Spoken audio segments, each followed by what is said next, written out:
C'est parti. Eh ben, bonjour à tous, aujourd'hui petite session Photoshop sur des retouches de photos préalablement traitées sous Lightroom. Donc pour passer une photo de Lightroom à Photoshop, eh ben, on fait tout simplement CTRL E. Donc moi j'ai un raccourci directement sur ma tablette. Sur Windows c'est donc CTRL E et sur Mac c'est commande E. Donc moi j'active, donc on va prendre cette photo là, voilà, ça me lance Photoshop. La photo va apparaître dans quelques instants.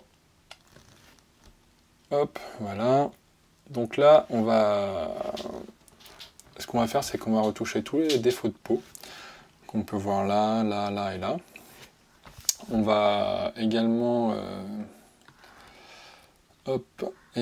voilà, toutes les petites taches qu'on a sur la peau, sur le genou, dans le cou, etc. Donc pour ce faire, on va utiliser un Speak Frequency. Donc moi j'ai des raccourcis déjà tout fait via la tablette. Donc je rappelle, c'est une Wacom Intuos Pro M. Donc pour débuter, vous n'êtes pas obligé d'acheter une Intuos Pro M. Hein. Vous pouvez très bien passer sur les bambous, etc. Toute tablette est bonne au début. L'avantage de celle-ci, c'est qu'il y a des raccourcis clavier qui sont quand même bien pratiques. Et ben voilà, donc Aspect Frequency, je rappelle, donc c'est la séparation des textures et des teintes. Donc là, on va jouer sur les textures. Donc je vais utiliser mon outil correcteur. Donc c'est la touche J, sinon le raccourci. Alors, qu'est-ce que j'ai fait là? Non, hop là, qu'est-ce qui s'est passé? Je reviens en arrière. Ah, le correcteur n'est pas pris.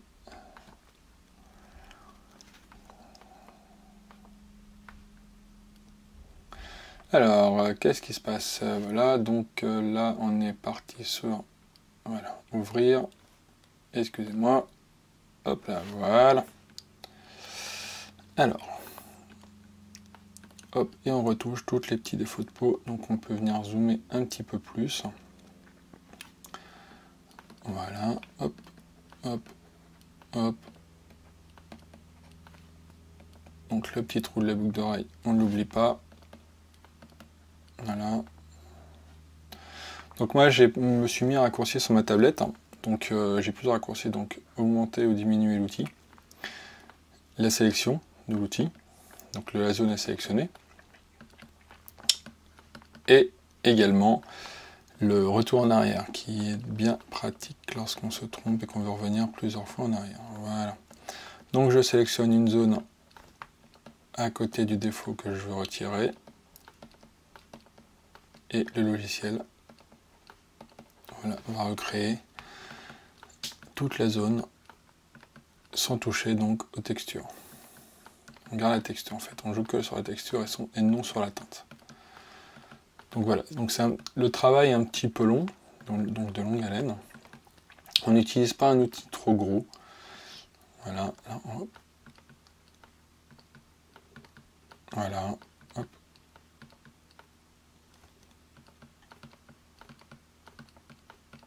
Donc ce que je vais faire, c'est que je vais mettre en avance rapide et je vous reprends directement après.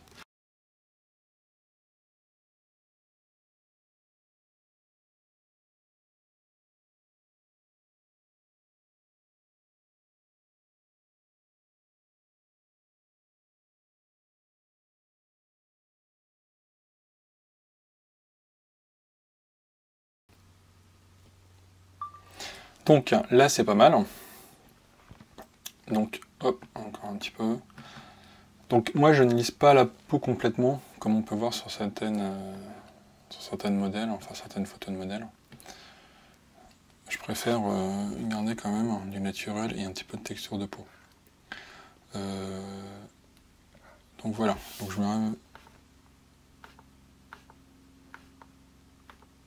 Donc ce qui va se passer, c'est que là, hop, donc là vous voyez, si j'utilise donc l'outil correcteur, ça va pas... Là on a beaucoup trop de teintes, et on a moins de texture. Du coup on en prend l'outil teinte, et on vient appliquer. Donc moi j'utilise, j'augmente la dureté. En fait quand je fais la texture, j'ai une dureté de 0. Par contre quand je suis sur les teintes, j'utilise une dureté de 50. entre 45 et 50. Voilà. Donc là, on va venir faire le nez.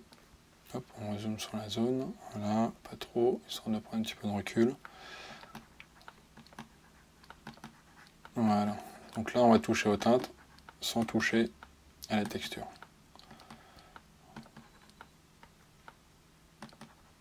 Voilà. Hop. Alors ensuite, on va reprendre, on va se remettre sur texture et on va faire les cernes. Donc moi, je pars toujours du bas. Donc là, voilà, là c'est trop visible. Donc hop, je reviens en arrière. Tout simplement parce que hop, je n'ai pas changé ma dureté. Voilà. En fait, on va vraiment progressivement. Et on va venir jouer avec également les teintes. Donc on va la dureté. Hop là.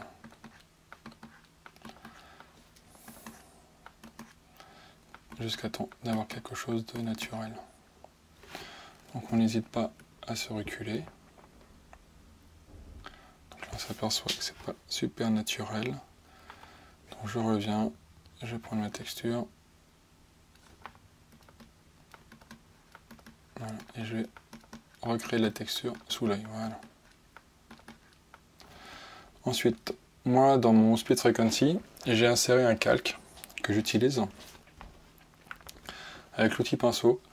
Donc en fait, je prends l'outil pinceau, je me mets un flux de 10 et une opacité de 50. Ensuite, je sélectionne la zone de couleur que je veux et voilà, et je viens éclaircir toute la zone.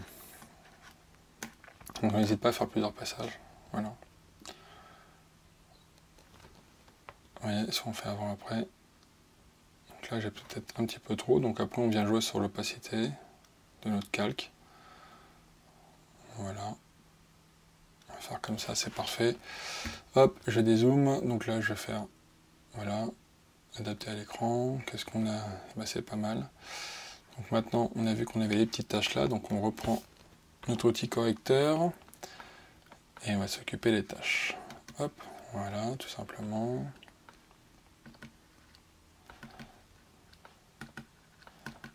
Voilà, on prend la zone de peau qui est à côté, qui nous plaît bien. Voilà.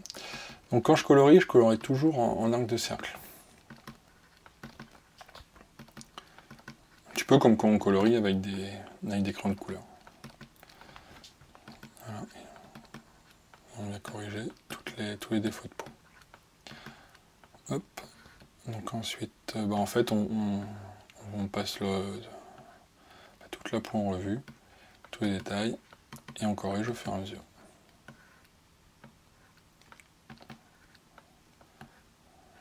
Ok. Donc là, on va juste atténuer un petit peu le point de beauté.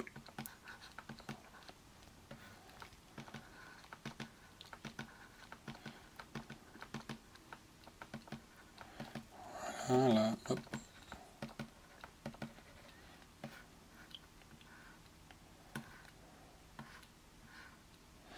Parfait. Donc on dézoome toujours pour voir si on n'a rien oublié, si c'est homogène. Pour l'instant c'est pas mal. Peut-être un petit peu là, voilà, on va juste retirer les points de beauté qui sont un petit peu trop visibles. Donc là je remets sur texture, parce qu'un point de beauté ça fait partie de la texture, voilà. Hop, adapter l'écran, ok c'est parfait. Donc là, une fois qu'on a fini notre Split Frequency,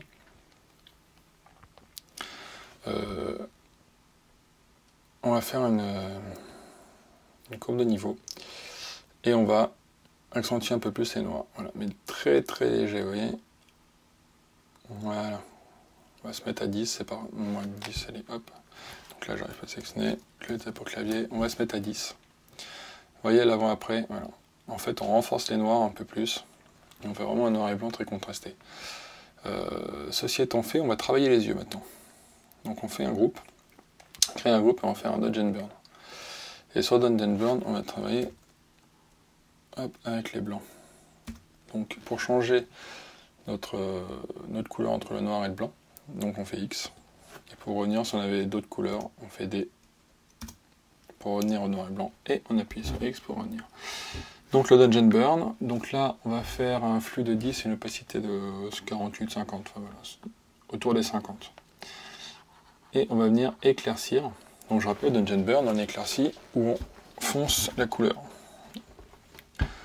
Donc là, je vais venir éclaircir les blancs de l'œil. Et toutes les rises de l'œil, voilà. Donc pour l'instant, c'est pas très grave au niveau du noir, voilà. On va éclaircir le flash. Voilà, ensuite je repasse au noir, donc avec la touche X, et je viens renforcer tout simplement le noir de l'iris. Voilà. Hop, je viens éclaircir un petit peu là, n'oublie pas de faire le coin. Ok, maintenant, ce qu'on va faire, on va faire un filtre passe haut. Voilà, qu'on va venir faire un masque de fusion dessus. Donc un masque de fusion, voilà. Ensuite, on va le multiplier par 3. Donc on le copie, donc on fait commande J, J, J. Commande J, il est copié une fois, deux fois, trois fois. Ensuite, on se met sur le masque de fusion.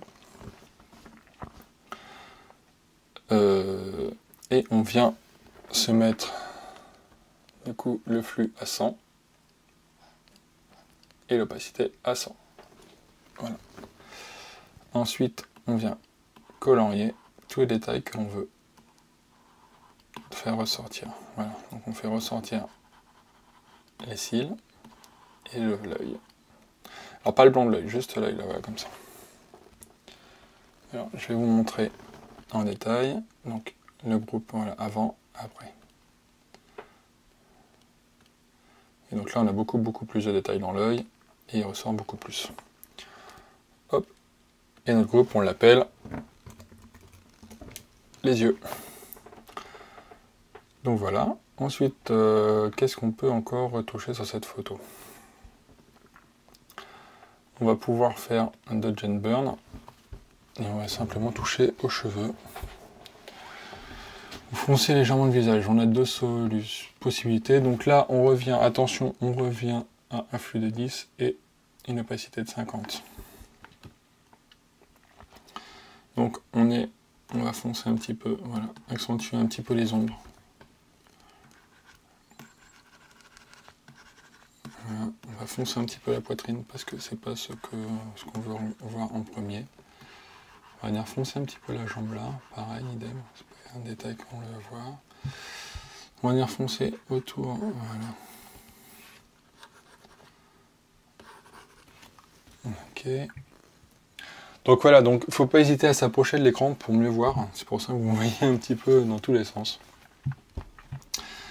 Maintenant, donc on va revenir travailler, voilà, les ombres du nez, autour de la bouche. Hop, donc avant, après, voilà. C'est beaucoup plus contrasté. Hop, on peut venir un petit peu travailler les cheveux là, les traits légers. En fait, on me donne des petits coups de crayon finalement.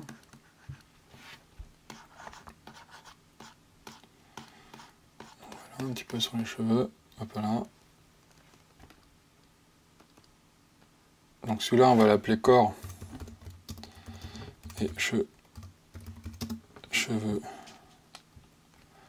foncés. On va en faire un deuxième Dodge and Burn. Hop, on sélectionne avec commande et on les glisse dans un groupe. Et le groupe, on va l'appeler Dodge and Burn, donc D et B. Je reprends mon Dodge and Burn là, voilà. Celui-là, on va le passer en blanc. Et ensuite, on va augmenter un petit peu le flux, sans que ça soit mieux, et on va repasser un petit peu sur les cheveux blonds. Voilà, ça donne un petit peu de contraste.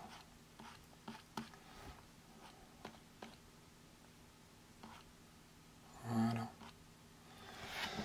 Et ben on n'est pas trop mal là. Ouais, avant, après, voilà. Donc on peut faire le Dodge and Burn complet, avant, après. Et ben moi ça me plaît bien. Sur Photoshop c'est fini. Donc qu'est-ce qu'on fait maintenant? On fait commande S pour enregistrer. Et notre fichier, notre PSD va s'enregistrer directement sous Lightroom. C'est parti. donc commande S.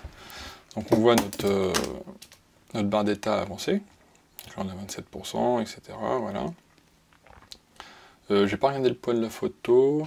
Maintenant les photos sont assez lourdes, le fait de faire plusieurs passes haut. Là je m'aperçois de quelque chose, c'est que l'épaule là on va la rentrer un petit peu, voilà, ça fait un petit peu difforme, je l'avais pas vu à premier abord. Du coup ce qu'on va faire, donc pendant que ça enregistre, par exemple, on peut continuer sur la photo et on enregistrera une deuxième fois. On fait le regroupement, on regroupe tous nos calques et on va faire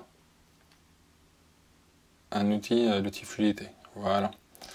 Donc l'outil de fluidité, le but c'est de repousser les... donc voilà, on sélectionne l'outil, on prend un ras de la peau et on vient repousser tout simplement notre... Voilà. Donc ce outil est pas mal aussi pour donner un peu plus de volume aux cheveux.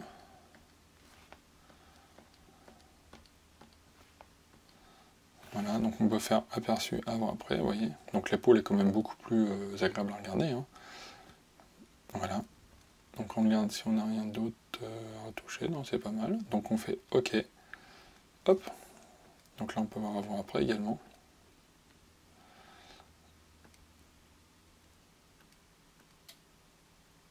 Hop. Et on enregistre de nouveau. Donc voilà. Quand je suis sur Photoshop, c'est vraiment, j'utilise principalement le Split Frequency et le Genburn. Voilà, et je joue avec ça. Alors les courbes de niveau également. Et voilà, et tout simplement. Donc maintenant, par contre, c'est un travail qui dure longtemps. Du fait, voilà, il faut retoucher chaque petit détail ou défaut de peau. Mais voilà, en tant que photographe, sur Photoshop, moi j'utilise pas plus de choses. Voilà. Donc là, ça enregistre toujours. Donc la photo est assez lourde. Une fois que c'est enregistré, on passera sous Lightroom. Allez, on est à 70%. 80, c'est parti, il est bientôt fini. Voilà, donc maintenant on repaille sous Lightroom. Et là on peut voir qu'il nous a créé notre PSD. Donc ça, c'est le PSD, et ça c'était avant. Donc on peut faire un avant-après. Et là, l'avantage, c'est qu'on va repasser dans le module développement, et on va encore plus accentuer le noir et blanc, plus contraster le noir et blanc. Donc on va abaisser l'autre lumière, non pas trop, voilà, et après on essaye, on voit ce que ça donne. Voilà, je vais légèrement augmenter l'exposition, le contraste un petit peu plus, voilà. Donc là c'est vraiment les derniers réglages. Voilà, vous voyez, on va juste abaisser les tons sombres, voilà. Et on va faire un petit peu une vignettage à -10. Et là notre photo est finie. Donc on peut voir avant-après Photoshop, donc ça c'est notre base de Photoshop. Et on arrive là-dessus. Donc avant-après, je rappelle, c'est Shift S. Donc avant, après. Voilà. Et une fois que la photo est terminée, et bon, on peut l'exporter directement. Et là, on a client. Et ben voilà, et ben écoutez, je vous reprends pour une autre photo dans une prochaine vidéo. A plus!